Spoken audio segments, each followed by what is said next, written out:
Hello बच्चों, आज मैं आपको जिस पाठ की एक्सप्लेनेशन यानी व्याख्या करके बताने वाली हूँ उसका नाम है अपना अपना भाग्य और इसके लेखक हैं श्री जैनेंद्र जी। ये कहानी जो है वो साहित्य सागर नामक पुस्तक से ली गई है और ये बेसिकली एक छोटे बच्चे की कहानी है जो लेखक को नैनीताल में मिला और बाद में इस बच्चे के साथ क्या हुआ, इसकी क्या स्थिति बनी, ये कहानी इसी बारे में है। तो चलिए शुरू करते हैं। बहुत कुछ निरुद्देश्य घूम चुकने पर हम सड़क के किनारे बेंच पर बैठ गए। ये कौन बता रहा है अपने बारे में? ये लेखक बता रहे हैं जो कि अपने मित्र के साथ नैनीताल में घूमने के लिए गए हैं। तो इसमें क्या है, ये निरुद्देश्य का क्या मतलब? निरुद्देश्य मतलब कहते हैं जैसे एमलेसली आप जैसे वॉन्डर करते हैं ना इधर से उधर, बस आप घूम रहे हैं, टहल रहे हैं, एंजॉय कर रहे हैं, आपके पास कोई आपका पर्पज़ नहीं है, कोई मोटिव नहीं है। तो बहुत कुछ निरुद्देश्य घूम चुकने पर हम सड़क के किनारे बेंच पर बैठ गए। जब वो लेखक अपने मित्र के साथ इधर उधर घूम टहल लिए तो उसके बाद में वो सड़क के किनारे, जैसे आपने देखा हो ना हिल स्टेशंस पे बेंच लगी रहती हैं, तो उस पर जाकर वो बैठ गए। नैनीताल की संध्या धीरे धीरे उतर रही थी। नैनीताल की संध्या उतर रही थी मतलब बेटा कि शाम होने लगी थी। नैनीताल में थे ना, तो पहाड़ों पर तो शाम थोड़ा जल्दी हो जाती है संध्या, तो वो धीरे धीरे संध्या काल शुरू हो रहा था। रुई के रेशे से भाप से बादल हमारे सिरों को छू छू कर बेरोक घूम रहे थे। अब आप अगर कोई आप में से हिल स्टेशन गया है तो उसको पता होगा कि किस तरह से बादल वहाँ पर ऐसे उड़ते हुए सड़क पर भी कई बार दिखाई देते हैं। तो उसमें ये किससे बादलों की तुलना कर रहे हैं? रुई के रेशे, जैसे होते हैं ना कॉटन के होते हैं रेशेज, अगर आप ऐसे कॉटन को छोटे छोटे पीसेज में तोड़ेंगे तो उसके बनते हैं ना थ्रेड्स जो होते हैं रेशे, तो वैसे और भाप से, जैसे किसी चीज़ की जैसे भाप उड़ती है ना, स्टीम उड़ती है, तो जैसे गोल गोल उसके जो गुब्बारे से धुएं के दिखाई देते हैं, भाप के दिखाई देते हैं, तो उस तरह से ये बादलों को कंपेयर कर रहे हैं, उससे तुलना कर रहे हैं। कैसे लग रहे थे बादल? रुई के रेशे से और भाप से बादल हमारे सिरों को छू छू कर बेरोक घूम रहे थे। बेरोक मतलब जिनको कोई रोकने वाला नहीं। भाई बादलों को कौन रोक सकता है? तो ये जब वहाँ बैठे थे और शाम का समय हो गया था तो लेखक बता रहे हैं कि बादल जो है वो उनके बिल्कुल इतना नज़दीक आ गए थे कि ऐसा लग रहा था कि उनके बिल्कुल सिर को छू कर जा रहे हैं। हल्की प्रकाश और अंधियारी से रंग कर कभी वे नीले दिखते, कभी सफ़ेद और फिर जरा अरुण पड़ जाते, जैसे हमारे साथ खेलना चाह रहे हों। अरुण का मतलब होता है बेटा लाल। तो अब ये क्या बता रहे हैं कि क्योंकि शाम का समय था और संध्या जैसे बता रहे हैं ना कि धीरे धीरे शाम का समय शुरू हो गया था, तो इस टाइम थोड़ा चंद्रमा भी प्रकाशमय होने लगता है, तो उसकी जो रोशनी, चंद्रमा की रोशनी पड़ रही थी और कहीं कहीं अंधियारा भी था, पूरी तरह से चंद्रमा भी उदित नहीं हुआ था तो अंधियारा भी था। तो उन सबका जो मिश्रित, जो मिक्स्ड जो रिएक्शन था, तो उससे वो बादल कैसे दिखते थे? कभी वो नीले दिखते थे, कभी सफ़ेद दिखते थे, फिर लगता था कभी कभी लाल हो रहे हैं, और ऐसा लग रहा था जैसे वो हमारे साथ खेलना चाह रहे हो। खेलना कैसे चाह रहे हैं? भाई खेल कूद में क्या होता है बेटा, आपस में आप एक दूसरे को छूते हैं, भागते हैं, तो इसी तरह से बादल, उनको ऐसा लग रहा था कि उनके साथ कुछ तरह का खिलवाड़ कर रहे हैं, उनके सिर को छू छू कर निकल रहे हैं। 5, 10, 15 मिनट हो गए। मित्र के उठने का कोई इरादा न मालूम हुआ। मैंने झुंझलाकर कहा, चलिए भी। अब इसी तरह से बैठे बैठे कितना टाइम निकल गया? 5, 10, 15 मिनट हो गए, लेकिन लेखक ने महसूस किया कि उनके जो मित्र हैं, उनके जो दोस्त हैं, वो अभी इसी मोमेंट को एंजॉय करना चाह रहे हैं, यहीं बैठे रहना चाह रहे हैं। तो उनको ऐसा लगा कि अभी तो ये उठने वाले नहीं हैं। तो लेखक को थोड़ी झुंझलाहट मतलब खींच हुई, थोड़ा सा बुरा लगा कि अरे अब बस चलिए भी, जैसे हम कहते हैं ना कि अरे चलो अब क्या करना है, तो अरे ज़रा बैठो। उनके मित्र जो हैं, उनके फ्रेंड ने रिप्लाई किया कि अरे बैठो थोड़ा। हाथ पकड़कर जरा बैठने के लिए जब जोर से बैठा लिया गया तो और चारा ना रहा। तो अब लेखक के मित्र ने जब उनसे कहा कि अरे बैठो और हाथ पकड़ के उनका ज़बरदस्ती बिठा लिया, तो अब इनके पास कोई ऑप्शन भी नहीं था बैठने के अलावा, ये बैठ गए। सनक से छुटकारा पाना आसान ना था और जरा बैठना भी जरा ना था। सनक कहते हैं बेटा एक धुन होती है ना, एक पागलपन। उन्होंने सोचा कि अब इस टाइम इनके मित्र को क्या लग रहा था कि बस इस टाइम यहाँ बैठना है, एंजॉय करना है, तो इन्होंने समझ लिया कि अब ये मानने वाले नहीं हैं। तो इसलिए उन्होंने अपने मित्र से कोई आर्ग्यू नहीं किया, क्योंकि उनको पता था कि ऐसी अगर किसी की मानसिक स्थिति है, किसी को धुन चढ़ी हुई है किसी काम करने की, तो आप अभी रोकेंगे भी तो वो सुनने वाला नहीं है। तो इसीलिए इन्होंने ये लिखा है कि सनक से छुटकारा पाना आसान ना था और जरा बैठना भी जरा ना था।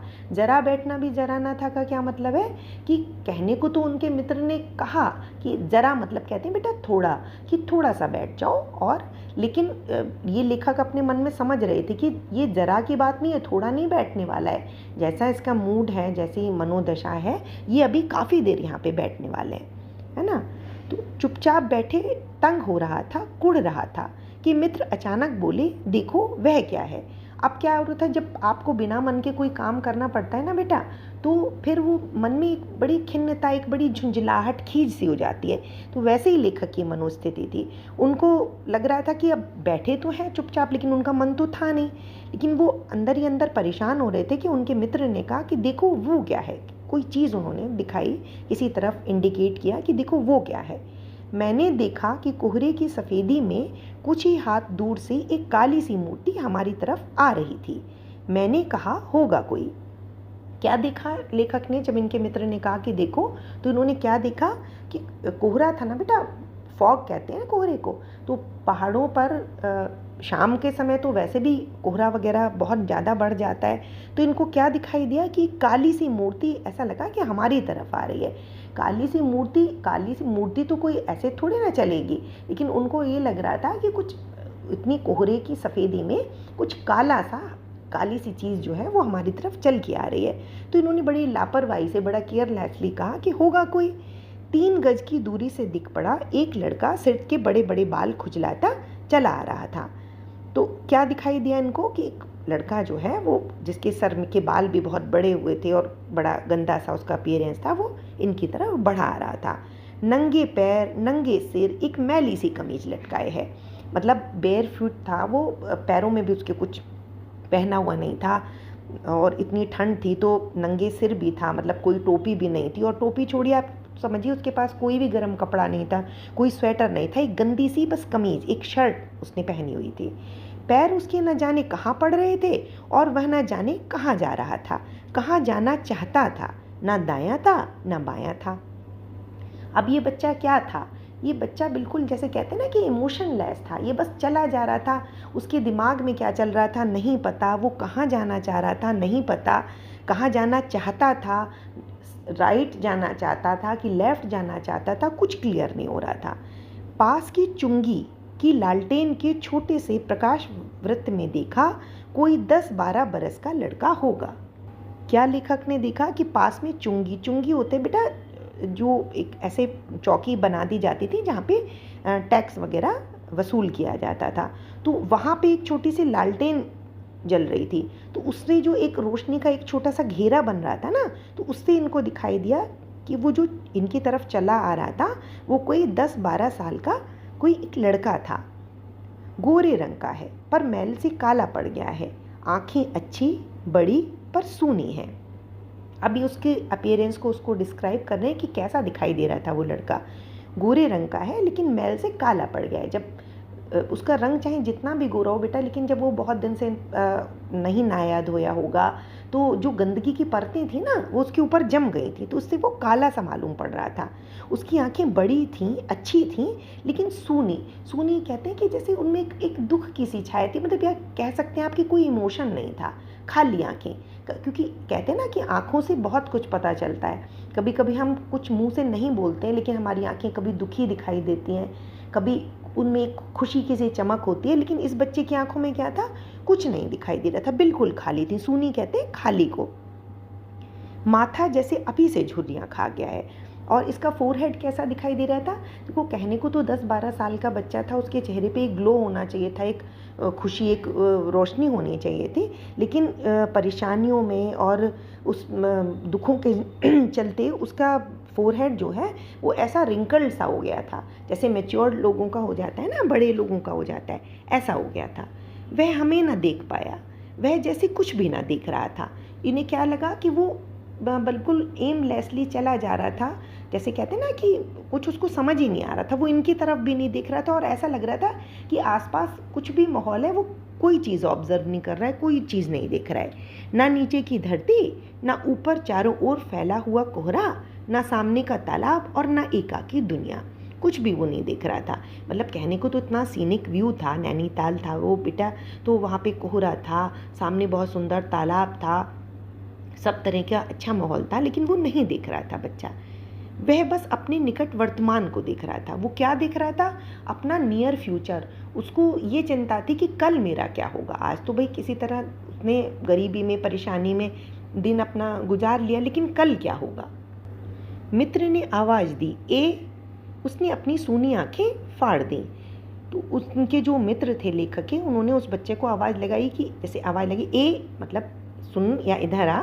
उसने अपनी सूनी आंखें फाड़ दी। आंखें फाड़ दी मतलब उसने बड़े आश्चर्यचकित होकर, बड़े चकित होकर, बड़े अचंभे के साथ इनकी तरफ देखा, क्योंकि वो शायद एक्सपेक्ट नहीं कर रहा होगा। वो चला जा रहा था, उसको वो नहीं एक्सपेक्ट कर रहा था कि कोई उसको बुलाएगा। दुनिया सो गई, तू ही क्यों घूम रहा है? अब आगे क्या, ये सब क्या बेटा चल रहा है? इनके मित्र का और उस बच्चे के बीच क्या कन्वर्सेशन हुआ, ये लेखक वो बता रहे हैं। तो इनके मित्र ने क्या कहा, क्योंकि शाम हो गई थी और पहाड़ों पर जल्दी ठंड भी बहुत पसर जाती है, बहुत ज़्यादा ठंड का माहौल हो जाता है। तो वो 10-12 साल का बच्चा था, तो इनके मित्र ने उससे ये क्वेश्चन किया कि सब तो सो गए, तू क्यों घूम रहा है? बालक मूक फिर भी बोलता हुआ सा चेहरा लेकर खड़ा रहा। बच्चा जो है वो मूक मतलब चुप हो गया, बिल्कुल चुप था, लेकिन क्या था, उसका चेहरा बोल रहा था। ऐसा लग रहा था कि वो कुछ बोलना चाह रहा है, लेकिन वो बोल नहीं रहा है। कहाँ सोएगा? यहीं कहीं। उनके मित्र ने पूछा कि भाई अब तुम कहाँ सोओगे, कहाँ सोएगा? तो उसने कहा कि यहीं कहीं सो जाऊँगा। कल कहाँ सोया था? दुकान पर। ये सब वो क्वेश्चन पूछ रहे हैं उनके मित्र, और वो बच्चा जो है वो जवाब दे रहा है। उन्होंने पूछा कहाँ सोया था? तो उसने कहा दुकान पर। आज वहाँ क्यों नहीं? नौकरी से हटा दिया। वो बता रहा है, वो उन्होंने पूछा कि आज क्यों नहीं वहाँ पे सोएगा, कल तो दुकान पे सोया था, आज क्यों नहीं सोएगा? तो उसने कहा कि नौकरी से मुझे वहाँ से, दुकान से हटा दिया है। क्या नौकरी थी? सब काम 1 रुपया और जूठा खाना। मतलब कोई ऐसा स्पेसिफिक कोई 1-2 काम नहीं थे, मुझे सारा काम करना था। 1 रुपया सैलरी थी और बदले में क्या था? जूठा खाना, मतलब जो बचा खुचा खाना होगा वो मिलेगा। फिर नौकरी करेगा? इनके मित्र ने पूछा कि अब एक ये नौकरी तो तुम्हारी छूट गई, फिर नौकरी करनी है? तो उसने कहा हाँ। बाहर चलेगा? उसने कहा हाँ। आज क्या खाना खाया? कुछ नहीं। अब इनको ये क्यूरियोसिटी हुई कि जब इसकी नौकरी छूट गई जहाँ पर इसको कि जूठा खाना मिलता था, लेकिन खाना मिलता तो था, तो अब इनको लगा कि आज क्या खाना खाया होगा इसने कहा। तो उसने कहा कि कुछ भी नहीं। अब खाना मिलेगा? नहीं मिलेगा। उन्होंने पूछा कि भाई अब इतनी शाम हो गई है कि अब तेरे को कहीं से खाना मिलेगा? तो उस बच्चे ने जवाब दिया कि नहीं मिलेगा। यूं ही सो जाएगा? हाँ। अब उनको ये बड़ा ख़राब लगा इनके मित्र को कि भाई भूखे पेट बच्चा सो जाएगा, बड़ा दुख हुआ। तो उस बच्चे ने कहा कि हाँ। अब इन्होंने प्रश्न पूछा कहाँ, कहाँ सो जाओगे? तो उसने कहा यहीं कहीं। मतलब जहाँ जगह मिलेगी, कोई उसके पास कोई जगह तो थी नहीं बेटा, तो जहाँ जगह मिलेगी तो वहीं सो जाएंगे, यहीं कहीं जहाँ भी जगह मिलेगी वहीं सो जाएंगे। इन्हीं कपड़ों में? उनके मित्र ने पूछा कि इन्हीं कपड़ों में सो जाओगे?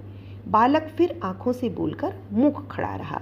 बच्चे ने क्या कहा कि वो मतलब उसकी बस आँखों से लगा कि जैसे वो बोल रहा है, बाकी वो मुँह यानी चुपचाप खड़ा रहा। आंखें मानो बोलती थी, यह भी कैसा मूर्ख प्रश्न है। उस बच्चे ने मुंह से तो कुछ नहीं कहा, लेकिन आंखों में उसकी इस तरह का भाव था, एक इस तरह का इमोशन था, जैसे वो कह रहा हो कि कितना मतलब स्टूपिड क्वेश्चन है कि जिस बच्चे के पास ना तन पे पहनने के लिए कपड़े हैं, ना रहने के लिए कोई जगह है, यहाँ तक कि पेट भर के खाना भी नहीं है, तो ये कैसा प्रश्न है कि इन्हीं कपड़ों में? भाई उसके पास कपड़े कहाँ से होंगे बेटा बदलने के लिए? उसके पास कपड़े नहीं थे, तो इसलिए वो सोच रहा था कि कितना मूर्ख प्रश्न है, कैसा स्टूपिड क्वेश्चन है। माँ बाप हैं? हाँ। अब इनके मित्र ने फिर पूछा कि तुम्हारे माँ बाप, तो तुम्हारे पेरेंट्स हैं? तो उस बच्चे ने कहा हाँ। कहाँ? 15 कोस दूर गाँव में। तो कहाँ पूछने पर उस बच्चे ने बताया कि वो गांव में है, और वो गांव कितना दूर है? 15 कोस दूर है। कोस बेटा वही दूरी नापने की यूनिट पहले होती थी, तो उसको कोस कहते, 15 कोस दूर। तू भाग आया? हाँ। तो इनके मित्र ने खुद ही ये अंदाज लगाया कि ये बच्चा ज़रूर घर से भाग कर आया होगा, तभी इसकी इतनी ऐसी स्थिति में ये है, ऐसी दुर्दशा में है। अभी पेरेंट्स भी बता रहा है कि वो गांव में है, गांव 15 कोस दूर है। तो उस बच्चे ने रिप्लाई किया कि हाँ मैं भाग आया। क्यों? तो उसने देखिए क्या रीज़न बताया, मेरे कई भाई बहन हैं सो भाग आया, वहाँ काम नहीं, रोटी नहीं, बाप भूखा रहता था और माँ भूखी रहती थी, रोती थी, सो भाग आया। उस बच्चे ने क्या बताया कि देखियो उस बच्चे के घर में बेटा बहुत गरीबी रही होगी, इतनी गरीबी थी कि वो बहुत सारे बहन भाई थे, कई बहन भाई थे, तो काम भी नहीं था वहाँ पे। अब जब काम भी नहीं था, बच्चे भी ज़्यादा थे, तो ऑब्वियस है कि वहाँ स्थिति अच्छी नहीं थी, भूखे मरने की भी नौबत आ गई थी। तो उसको लगा होगा कि किसी बेटर फ्यूचर की तलाश में, एक अच्छे भविष्य की तलाश में, वो बच्चा था ना, उसको लगा होगा कि मैं कहीं बाहर जाता हूँ, कुछ हो सकता है मुझे कोई काम मिल जाए, मेरा जीवन कुछ इससे अच्छा हो, बेहतर हो, तो इसलिए वो वहाँ से भाग आया अच्छे फ्यूचर के एक्सपेक्टेशन में। एक साथी और था, उसी गांव का था, मुझसे बड़ा। अब वो आगे बता रहा है कि मतलब मैं अकेला नहीं भाग के आया था गांव से, मेरा एक और फ्रेंड भी था, उसके साथ में आया था। वो फ्रेंड जो था, वो मित्र जो था, वो मुझसे बड़ा था, दोनों साथ यहाँ आए, वह अब नहीं है। मतलब हम दोनों मित्र आए तो साथ में थे, लेकिन अब वो जो जिसके साथ में आया था वो अब नहीं है। तो लेखक के मित्र ने पूछा कहाँ गया? इसने जवाब दिया मर गया। तो उन्होंने जब पूछा तो उसने जवाब दिया कि मर गया, बस जरा सी उम्र में ही इसकी मौत से पहचान हो गई। मुझे अचरज हुआ, पूछा मर गया? अब लेखक को इतना ख़राब लगा कि जो खेलने कूदने की उम्र होती है 10-12 वर्ष की, ये बच्चा परेशानियों के कारण इतना मैच्योर हो गया कि ये मौत से भी इसकी पहचान हो गई। मतलब ये जीवन मरण ये क्या होता है, दुर्दशा क्या होती है, जीवन के संघर्ष क्या होते हैं, इसको सब पता चल गया बच्चे को। इनको बड़ा आश्चर्य हुआ कि मर गया? हाँ साहब ने मारा, मर गया। अच्छा हमारे साथ चल। तो उस बच्चे ने बताया कि जो मालिक रहे होंगे उस बच्चे के, जो साहब रहे होंगे, तो उन्होंने किसी कारण से उसको मारा और उस बच्चे की डेथ हो गई। तो इन्होंने इसके सामने प्रस्ताव रखा, ये प्रपोजल रखा कि भाई हमारे साथ चल। वह साथ चल दिया। लौटकर हम वकील दोस्त के होटल पहुँचे। अब वो बच्चा तो बेटा, उसके पास कोई काम तो था नहीं, उसको लगा कि शायद यही मुझे किसी तरह से सपोर्ट करेंगे, कुछ मेरी हेल्प करेंगे। तो लेखक और इनके मित्र जो थे, उनके एक और मित्र थे जो कि वकील थे, वो होटल में रुके हुए थे। तो ये उस बच्चे को इनके पास लेकर गए और वहाँ इन्होंने आवाज़ लगाई, वकील साहब। वकील साहब होटल के कमरे से उतर कर आए। काश्मीरी दुशाला लपेटे थे, मोजे चढ़े, पैरों में चप्पलें थीं। अब इन्होंने अपने मित्र जो वकील थे उनको इस तरह से डिस्क्राइब किया है कि उन्होंने कश्मीरी दुशाला मतलब शॉल लपेटा हुआ था और पैरों में सॉक्स पहने हुए थे और चप्पलें पहने हुई थी। तो कश्मीरी दुशाला लपेटा हुआ ये बताने की आवश्यकता इसलिए पड़ी कि ये अपने मित्र के स्टेटस को डिस्क्राइब कर रहे हैं कि वो अच्छे खासे धनी व्यक्ति थे। स्वर में हल्की झुंझलाहट थी, कुछ लापरवाही थी। ओहो, फिर आप कहिए। अब इनके मित्र जो थे वो सो चुके होंगे, तो जब इन्होंने आवाज़ लगाई तो वो मित्र जो है वो थोड़ा सा झुंझलाते हुए, मतलब परेशान होते हुए और आए और बड़ा केयरलेसली उन्होंने पूछा कि अरे आप फिर आ गए, बताइए क्या बात है? आपको नौकर की ज़रूरत थी ना, देखिए यह लड़का है। तो कभी इनके मित्र ने कहा था, बताया होगा इनको लेखक को कि भाई हमको कोई नौकर की आवश्यकता है, कोई हेल्पर की आवश्यकता है। तो इन्होंने इस बच्चे से इंट्रोड्यूस कराया कि देखिए ये लड़का है।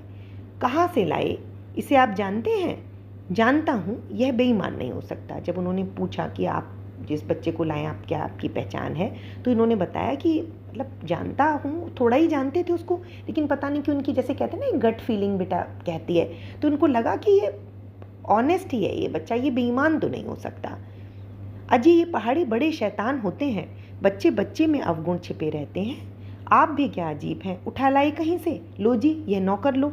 अब इनके मित्र इरिटेट तो पहले ही हो गए थे, झुंझला गए थे, तो ऊपर से अब इनका ये स्टेटमेंट सुन के कि ये बेईमान नहीं हो सकता, वो बता रहे हैं कि आप जानते नहीं हैं कि ये जो हिल्स के लोग होते हैं ये बड़े शैतान होते हैं, मतलब कि बड़े खुराफाती, बड़े शरारती होते हैं। बच्चे बच्चे में अवगुण छिपे होते हैं। अवगुण कहते हैं बेटा दोष, बुराइयाँ। तो ऐसा उनका ओपिनियन था, ऐसा हो ये ज़रूरी नहीं है, ऐसा उनके मित्र जो थे वकील, उनका ओपिनियन था। तो वो कह रहे कि अरे मतलब आपका क्या अजीब बिहेवियर है, हमने ठीक है नौकर एक कहा, आप कहीं से भी पकड़ लाए और आप कह रहे हैं कि ये लीजिए नौकर लीजिए। तो अब मानिए तो यह लड़का अच्छा निकलेगा। ये जो इनके मित्र हैं ये उनको वकील साहब को कन्विंस कर रहे हैं कि आप विश्वास कीजिए ये लड़का अच्छा होगा, मतलब एज अ हेल्पर ये आपके लिए ठीक रहेगा। आप भी जी बस खूब हैं, एरे गेरे को नौकर बना लिया जाए और अगले दिन वह न जाने क्या क्या लेकर चंपत हो जाए। तो इनके जो मित्र थे वकील, उनको ये फियर था कि भाई मैं इस बच्चे को जानता नहीं हूँ और इसको मैं मतलब नौकरी पे रख लूँ, पता नहीं ये कैसा निकलेगा। तो वो कन्विंस नहीं हो पा रहे थे। उन्होंने कहा कि भाई ऐसे थोड़ी होता है कि हम किसी को भी नौकर बना लें, फिर हम उसकी का कोई पास्ट नहीं जानते, हमें नहीं पता वो कैसा है, और फिर वो चंपत हो जाए, मतलब बेटा गायब हो जाए, है ना, कि वो सब कुछ ले और यहाँ से एकदम गायब हो जाए। तो आप मानते ही नहीं, मैं क्या करूँ। इनके मित्र जो है वो अभी भी उनको कन्विंस करने की कोशिश कर रहे थे। वो कह रहे अब आप नहीं मान रहे तो अब हम क्या कर सकते हैं, माने क्या खाक, आप भी जी अच्छा मजाक करते हैं, अच्छा अब हम सोने को जाते हैं। तो इनके जो वकील मित्र थे तो खाक कहते हैं, मतलब खाक कहते हैं बेटा उर्दू वर्ड है, उसको कहते हैं धूल को। तो मतलब ये कि हम ये इस सेंस में प्रयोग होता है कि मतलब हम क्यों माने, कुछ कन्विंस करने जैसा या कन्विंस होने जैसा कुछ था ही नहीं, तो हम क्यों माने। आप मतलब मजाक कर रहे हैं कि किसी को भी पकड़ लाए रख लीजिए नौकर, तो नहीं रखना, बस अब हम सोने को जाते हैं। और वह 4 रुपया रोज के किराए वाले कमरे में सजी मसहरी पर सोने झटपट चले गए। मसहरी कहते हैं बेटा मच्छरदानी, जो मॉस्किटो नेट होता है ना, मॉस्किटो से बचने के लिए लगाते हैं। अभी भी कुछ लोग लगाते हैं, पहले तो ये बहुत लगाते थे। अब 4 रुपया रोज के किराए वाले कमरे को बताने का अर्थ क्या है, लेखक बार बार उनके स्टेटस को डिस्क्राइब कर रहे हैं और साथ ही साथ आपको ये बताने की कोशिश कर रहे हैं कि कितनी सामाजिक विषमता है, कितनी सोशली जो है इनइक्वालिटी है, कि कोई तो इतना गरीब है कि जिसके ना पहनने के लिए तन पे कपड़ा है, ना खाने के लिए रोटी है, और कोई ऐसा है कि कश्मीरी दुशाला लपेटे आराम से अपना 4 रुपया रोज़, बेटा उस टाइम में एक अच्छा खासा अमाउंट होता था जो वो टैरिफ अपने रूम के लिए पे कर रहे थे। तो ये बता रहे कि मतलब कितने रिच थे वो। 4 रुपये रोज़ के किराए वाले कमरे में वो अपना मतलब आराम से मॉस्किटो नेट लगा के आराम से सोने के लिए चले गए। बालक कुछ ठहरा, मैं असमंजस में रहा।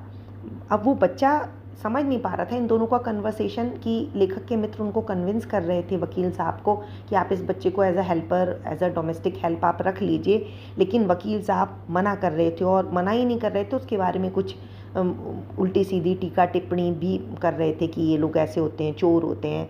लेकिन और मैं असमंजस में रहा। इसमें लेखक की क्या स्थिति थी, असमंजस की। असमंजस कहते हैं बेटा एक ऐसी स्थिति कि आपको कुछ समझ नहीं आता कि क्या हो रहा है, आपको क्या करना है ना, ऐसी स्थिति में थे। तब वह प्रेत गति से एक ओर बढ़ा और कोहरे में मिल गया। प्रेत गति से मतलब प्रेत कहते हैं बेटा सुपर नेचुरल पावर जो लोग मानते हैं, तो वो कहते हैं, तो वो माना जाता है कि उसकी स्पीड बहुत तेज़ होती है, कि मतलब जैसे पलक झपकी और वो गायब। तो इस तरह से वो कह रहे कि प्रेत गति से एक ओर बढ़ा, मतलब इतना तेज़ी से आगे बढ़ा कि तुरंत ही वो जो है डिसअपियर हो गया वहाँ से और कोहरे में मिल गया। कोहरे में कहाँ चला गया नहीं पता चला इनको। हम भी होटल की ओर बढ़े। हवा तीखी थी, हमारे कोटों को पार कर बदन में तीर सी लगती थी। मतलब अब ये भी अपने होटल की तरफ चल दी और बता रहे हैं कि बहुत ज़्यादा ठंड थी, इतनी ठंड थी कि जैसे कोट को पार करके मतलब सीधे जैसे कहते हैं ना बॉडी को वो ठंड लग जा रही थी, एकदम ठिठुरा दे रही थी ठंड। तो सिकुड़ते हुए मित्र ने कहा भयानक शीत है। शीत मतलब ठंड, और उसके पास बहुत कम कपड़े। तो इनके मित्र को देखिए बराबर उसी बच्चे की चिंता थी कि हम तो इतना पहने हुए हैं, इतने कोट पहने हुए हैं, तब भी हमें इतनी ज़्यादा ठंड लग रही है, हम परेशान हो रहे हैं। और उस बच्चे के पास तो कुछ भी मतलब वुलन्स के नाम पे तो उसके पास कुछ ही नहीं है। एक फटी कुटी, एक मैली कुचैली सी एक कमीज़ है, बस एक शर्ट है।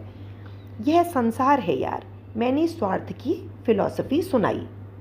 तो ऐसे में लेखक ने कहा कि मतलब ये तो दुनिया है भाई, इसमें सब तरह की चीज़ें होती रहती हैं, कोई अमीर है, कोई गरीब है, किसी के पास खाने के लिए है, किसी के पास नहीं है। तो इन्होंने क्या हुआ, मतलब एक तरह से अपनी स्वार्थ की फ़िलॉसफी सुनाई, मतलब अपना जो सेल्फिश नेचर था उसको फ़िलॉसफी के हिसाब से मतलब उसको जस्टिफाई करने की कोशिश की कि मतलब जो हम कर रहे हैं, अगर हमने उस बच्चे को छोड़ दिया तो इसमें कुछ गलत नहीं है, ठीक है, संसार ऐसा ही है, दुनिया में इसी तरह से काम चलता है। चलो पहले बिस्तर में गर्म हो लो, फिर किसी और की चिंता करना। मतलब बेटा देखिए, दुनिया में इसी तरह से होता है। ज़्यादातर जो प्रिविलेज्ड लोग होते हैं ना, वो जल्दी किसी की हेल्प करना नहीं चाहते। हालांकि ये थ्योरी सब पर एप्लीकेबल नहीं है, कुछ लोग बहुत हेल्प करते भी हैं, लेकिन मोस्टली ये देखा जाता है कि जो खुद अच्छी स्थिति में होता है ना, वो जल्दी लोग सोचते हैं कि हम क्यों किसी के चक्कर में पड़े, तो वो जल्दी किसी की हेल्प करते नहीं हैं। तो ऐसे ही इन्होंने सोचा कि हमें क्या, मतलब हम क्यों परेशान हो। हमने एक छोटा सा प्रयास किया उस बच्चे को नौकरी पर रखवाने का, काम पे रखवाने का। अब नहीं बात बनी तो ठीक है, चलो अब होटल में चलते हैं, पहले अपने आराम करते हैं, गरमाई ले लेते हैं थोड़ी सी, फिर देखा जाएगा। उदास होकर मित्र ने कहा, स्वार्थ जो कहो, लाचारी कहो, निठुराई कहो या बेहयाई। इनके मित्र जो थे वो काफ़ी दिल से उस बच्चे की हेल्प करना चाह रहे थे और बहुत दुखी भी थे। तो वो इनके जस्टिफिकेशन से बिल्कुल भी संतुष्ट नहीं हुए। जिस तरह से बता रहे थे लेखक कि भाई ये तो दुनिया है, सब तरह के लोग होते हैं, वो बिल्कुल भी कन्विंस नहीं हो रहे थे। तो उन्होंने कहा कि स्वार्थ ही है, ये हमारा सेल्फिशनेस है। अब इसको हम ये भी कह सकते हैं कि हम लाचार हैं, हेल्पलेस हैं, या ये कह सकते हो कि बेहयाई भी। आप बेहयाई का मतलब होता है मतलब बेशर्मी। आप इसको ये भी कह सकते हो कि हम बहुत रूड हैं, बहुत कठोर हैं, बहुत निठुर मतलब निष्ठुर हैं। आप इसको किसी भी वर्ड में डिस्क्राइब कर सकते हो। मतलब कहने का उनका अर्थ ये था कि हमने उस बच्चे के साथ जो कुछ भी हो, हमने उसके साथ गलत किया। दूसरे दिन नैनीताल स्वर्ग के किसी काले गुलाम पशु के दुलार का वह बेटा, वह बालक निश्चित समय पर हमारे होटल डी पब में नहीं आया। अब अगले दिन ये लेखक और उनके मित्र क्या एक्सपेक्ट कर रहे थे कि अगले दिन वो बच्चा इनसे आकर मिलेगा, जबकि ऐसा नहीं हो पाया। हम अपनी नैनीताल सैर खुशी खुशी खत्म कर चलने को हुए। उस लड़के की आस लगाए बैठे रहने की ज़रूरत हमने ना समझी। अब ये जो इनका ट्रिप था वो लास्ट डे था, तो अब जब इन्होंने उस बच्चे का थोड़ा ये एक्सपेक्ट कर रहे थे कि वो बच्चा आएगा, उसका इंतज़ार किया, लेकिन वो नहीं आया। तो अब इन्होंने ये नहीं, इनको ऐसा ज़रूरत महसूस हुई कि अभी हम उस बच्चे का और वेट करें या उस बच्चे के साथ क्या हुआ होगा, क्यों नहीं आया, ऐसा इन्होंने कोई ज़रूरत नहीं समझे। मोटर में सवार होते ही ये समाचार मिला, पिछली रात एक पहाड़ी बालक सड़क के किनारे पेड़ के नीचे ठिठुर कर मर गया। जैसे ये चलने के लिए कार में अपना बैठे, तभी इनको ये न्यूज़ मिली कि कोई कल जो मतलब लास्ट नाइट एक पहाड़ी बच्चा सड़क के किनारे ठंड से मर गया। ठिठुर कर मतलब कि ठंड के कारण परेशान होकर मर गया। मरने के लिए उसे वही जगह, वही 10 बरस की उम्र और वही काले चिथड़ों की कमीज़ मिली। अब मर गया बेटा, उसके पास लास्ट तक क्या था, उसके पास कुछ थोड़ी था। वही नैनीताल की जगह, वही 10-12 वर्ष की उम्र जिसमें कोई एक्सपेक्ट नहीं कर सकता कि किसी की मृत्यु हो जाएगी, और वही काले चिथड़ों की फटी हुई सी जो कमीज़ थी। तो ऐसे में मतलब वो इस दुनिया से चला गया। आदमियों की दुनिया ने बस यही उपहार उसके पास छोड़ा था।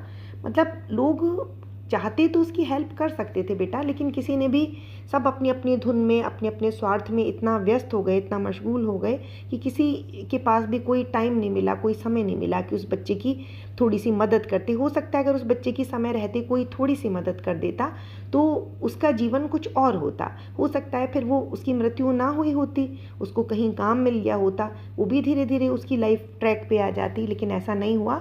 तो वो एक तरह से एक दुनिया पे ही कि ये व्यंग्यात्मक सेंटेंस आप इसको समझ सकते हैं कि लोगों ने बस एक यही गिफ्ट उसको दिया। मतलब इससे अच्छा उपहार, इससे अच्छा गिफ्ट और एक छोटे बच्चे को आप क्या दे सकते हैं। पर बतलाने वालों ने बताया कि गरीब के मुंह पर, छाती, मुट्ठियों और पैरों पर बर्फ की हल्की सी चादर चिपक गई थी। मानो दुनिया की बेहयाई ढकने के लिए प्रकृति ने शव के लिए सफ़ेद और ठंडे कफन का प्रबंध कर दिया था। अब लोगों ने क्या बताया कि ये बच्चा क्योंकि खुले में बेटा चौड़े में लेटा था तो ठंड के कारण मर गया। तो पहाड़ी जो जगह होती हैं वहाँ पर स्नोफॉल भी होता है ना, बर्फ़बारी जिसको कहते हैं, बर्फ़ गिरती है। तो लोगों ने बताया कि इस बच्चे की जब इसकी डेथ हो गई तो इसके मुंह पर और छाती यानी चेस्ट पर और मुट्ठियाँ, हाथों की जो पाम जो होते हैं ना, जब उनको हम बंद कर लेते हैं कस के, उंगलियों को भींच लेते हैं तो वो मुट्ठियाँ बन जाते हैं, उनको कहते हैं मुट्ठियाँ। और इसके पैरों पर बर्फ़ की हल्की सी चादर चिपक गई थी। मतलब जो स्नोफॉल हुआ था तो ऐसा लगा था कि इसके ये बॉडी पार्ट्स जो है वो हल्के से उसमें कवर हो गए। और ऐसा ये मान रहे हैं लेखक कि ऐसा लग रहा था कि दुनिया की बेहयाई यानी बेशर्माई बेटा किस सेंस में कि आप जो प्रिविलेज्ड लोग हैं वो उसकी हेल्प कर सकते थे लेकिन आपने उसकी हेल्प नहीं की, तो एक तरह की एक बेशर्माई हो गई। तो जैसे कहते हैं ना, ईश्वर ने सोचा, नेचर ने, प्रकृति ने सोचा कि भाई इसका कोई नहीं है, इसकी हेल्प करने वाला कोई नहीं है। जब जीते जी कोई इसकी इतनी हेल्प नहीं कर पाया तो मरने के बाद तो इसकी और कितनी दुर्गति होगी। तो कफन कहते हैं बेटा, जो मरने के बाद जब किसी की डेथ हो जाती है ना, तो एक वो सफ़ेद कपड़े में उसको रैप करते हैं, बॉडी को सफ़ेद चादर में, उसको कहते हैं कफन। तो जब ईश्वर ने या प्रकृति ने ये समझ लिया कि इस बच्चे की मदद करने वाला कोई नहीं है, तो जब लाइफ जब इसकी थी, जब ये जीवित था, तब इसकी हेल्प किसी ने नहीं की, तो मरने के बाद तो इसको एक कफन, जो एक सम्मान का प्रतीक होता है, आप जाते जाते किसी दिवंगत आत्मा जो चली गई है इस दुनिया से, आप उसके लिए इतना तो कर ही सकते हैं कि आप एक उसके ऊपर चादर डाल दें, वो भी नहीं कोई डालता। तो इसीलिए प्रकृति ने ये काम भी अपने खुद ही से कर लिया, स्वयं कर लिया, और उसके ऊपर एक सफ़ेद सी बर्फ़ की कोटिंग कर दी। तो यही इस कहानी का सार है बेटा कि समाज में कितनी आर्थिक विषमता है। मतलब कोई बहुत अमीर है, कोई बहुत गरीब है, और ये जो इसका टाइटल है अपना अपना भाग्य, ये यही दर्शाता है, यही डिपिक्ट करता है कि उस बच्चे को मतलब उसके भाग्य के भरोसे छोड़ दिया गया कि भाई तुम्हारे भाग्य में यही सब लिखा है। जबकि अगर किसी ने उसकी मदद की होती तो हो सकता है कि उसका भाग्य ऐसा ना होता जैसा कि हुआ। तो आई होप बेटा कि बच्चों आपको समझ में आया होगा। तो चलिए अब फिर मिलेंगे नेक्स्ट वीडियो में। तब तक के लिए आप मेरे चैनल को लाइक कीजिए, शेयर कीजिए और सब्सक्राइब कीजिए।